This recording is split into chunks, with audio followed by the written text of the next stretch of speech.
right, we're going to try this. This is going to be the trial run for Algebra 2, Lesson 8-4, Properties of Logarithms. So, we have three different properties.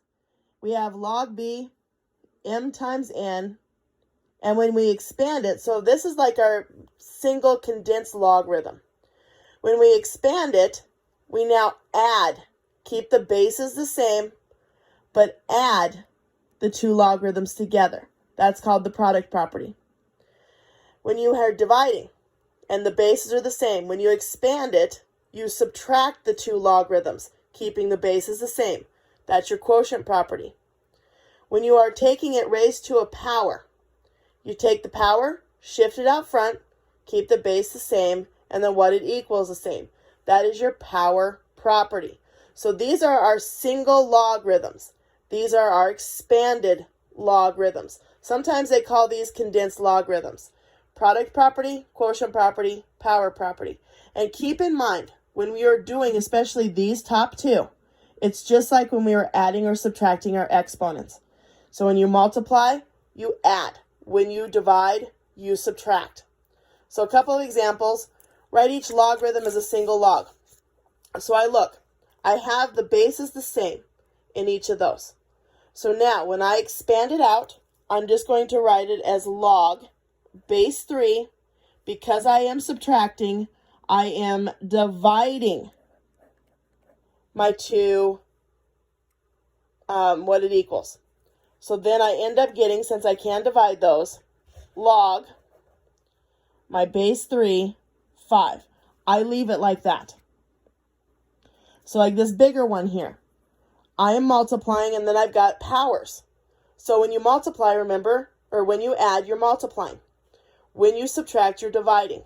These are powers. So if I were to write this as one single logarithm, I'd have my log with my base. This becomes y cubed. This, because I'm multiplying, I'm taking it times that x. Dividing, I divide. Again, that's the power. That's the power that goes with z. So it'd be z squared. And I'm done. So that is taking an expanded logarithm and condensing it down to a single logarithm. So over here, let's say I want to expand these logarithms. So I want to expand these out. Notice I am dividing. So when I expand this out, I am subtracting. So this would be log base 5 x minus log base 5 y. Done. This one here, if you notice, I'm multiplying these two. So when I expand this one out, same thing. Log base 2, 7 plus log base 2 b. It's supposed to be a 2. Whoops.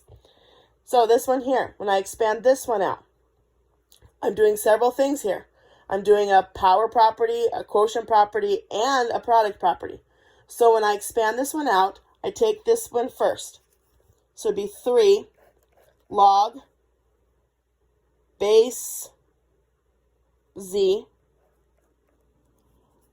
a plus 4 log base z b minus, because I'm dividing, 2 log base b, or log base z, z.